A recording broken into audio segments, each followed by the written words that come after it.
Kerala bank രൂപീകരിക്കുമ്പോൾ ഉയർന്നുവന്ന ആശങ്കകൾ അടിസ്ഥാനരഹിതമാണെന്ന് ബാങ്കിന്റെ വളർച്ച തെളിയിച്ചെന്നും ബാങ്കിന്റെ വളർച്ചയിൽ ജീവനക്കാരുടെ പങ്കിനെ ചെറുതായി കാണാനാവില്ലെന്നും പ്രമുഖ പ്രഭാഷകൻ വി.കെ. സുരേഷ് ബാബു.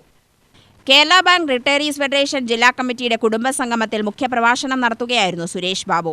കേവലം ധനകാര്യ സ്ഥാപനം എന്നതിൽ നിന്നും വിവിധ സേവന മേഖലകളിലെ സാന്നിധ്യം കൂടിയാണ് കേരള ബാങ്ക്. കേരളത്തിന്റെ പൊതുവായ സാമ്പത്തിക പ്രശ്നങ്ങൾക്ക് പരിഹാരം കാണാൻ കഴിയും വിധം ബാങ്ക് വളർച്ച കൈവരിച്ചു.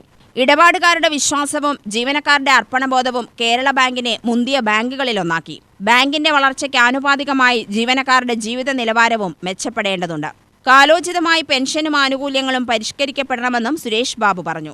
ഇത്ര ആളുകൾ തങ്ങളെ നോക്കി നിൽക്കുന്നുണ്ടെന്നതുകൊണ്ട് ഇതുവരെ ഒരു കൊമ്പനാനൊക്കെ ഒരു ട്രൗസർ കൊടുക്കണമെന്നോ ഒരു പിടിയാനൊക്കെ ഒരു അണ്ടർവെയർ കൊടുക്കണമെന്നോ തോന്നിയോ? കാരണം അന്നും ഉടുത്തിട്ടില്ല, ഇന്നും ഉടുക്കുന്നില്ല, ഒരിക്കലും ഉടുക്കില്ല. അവർക്ക് വികാസമില്ല. അന്നും ഇന്നും എന്നും ഒരുപോലെ ജീവിക്കുന്ന ജീവജാലങ്ങളാണ് മനുഷ്യരല്ലാത്തവർ. മനുഷ്യൻ മറ്റുള്ളവരിൽ നിന്ന് വ്യത്യസ്തനായത് ഇന്നലത്തതിൽ നിന്ന് വ്യത്യസ്തമായിട്ട് ഇന്ന് എന്തെങ്കിലും ഞാൻ ചെയ്തിരുന്നുണ്ടോ എന്നാണ്. എന്നാൽ നമ്മളിപ്പോ ഡിറ്റോ എന്ന് പറയുന്ന ഒരു ചിഹ്നമില്ലേ, മേലത്തെ പോലെ താഴെ, അങ്ങനെ രണ്ട് പുകയുള്ളത്. നമ്മുടെ ഓരോ ദിവസങ്ങളും ഡിറ്റോകളായി മാറിയാൽ നമ്മൾ ജീവിക്കുന്നതിൽ എന്താണ് അർത്ഥം? ഡിറ്റോകൾ വേണ്ട നമുക്ക്. നമ്മൾ മറ്റുള്ളവരിൽ നിന്നെല്ലാം വ്യത്യസ്തരല്ലേ? പ്രതിജന ഭിന്ന വിചിത്ര മാർഗികൾ എന്നൊരു പ്രയോഗമുണ്ട് കുമാരനാശാന്റെ ചിന്താവിഷയ.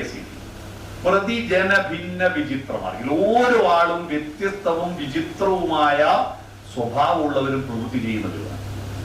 മറ്റുള്ളവരെ പോലെ ഞാനാവണമെന്ന് ഒരിക്കലും ആഗ്രഹിക്കരുത്. കേരളത്തിലെ ഒരു കാലഘട്ടത്തിൽ നല്ല പാട്ടുകാരെ നശിപ്പിച്ചു കളഞ്ഞത് നമ്മുടെ അധ്യാപകരും രക്ഷിതാക്കളുമാണ്. മക്കളോട് പറയും യേശുദാസിനെ പോലെ പാടണം, ജയേന്ദ്രനെ പോലെ പാടണം, സുശീലിയെ പോലെ പാടണം, ജാനകിയെ പോലെ പാടണം. ഒരിക്കലും അവരെ പോലെ പാടാൻ ഒരു കുട്ടിക്ക് കഴിയില്ല. അതുകൊണ്ട് അവൻ നിരാശനായിട്ട് പാട്ടേ വേണ്ടെന്ന് വെച്ചു. നീ നിന്നെ പോലെ പാടണമെന്ന് ഒരാളും പറഞ്ഞില്ല. ഇപ്പൊ അടുത്ത കാലത്ത് കുറെ പുതിയ പാട്ടുകാർ വന്നില്ലേ, അവരൊന്നും യേശുദാസിനെ അനുകരിക്കാൻ ശ്രമിക്കാതെ സ്വന്തം നിലക്ക് പാട്ടുകാരായപ്പോ ഒരുപാട് പാട്ടുകാർ വന്നു. ജില്ലാ പ്രസിഡന്റ് പി ഗോപിനാഥൻ അധ്യക്ഷത വഹിച്ചു. സംസ്ഥാന പ്രസിഡന്റ് കെ വി പ്രഭാകരൻ, സംസ്ഥാന organising secretary A Kunjukrishnan, K Narayanan, P Jayakrishnan, N B Ramakrishnan എന്നിവർ സംസാരിച്ചു. UTV news, Palakkad.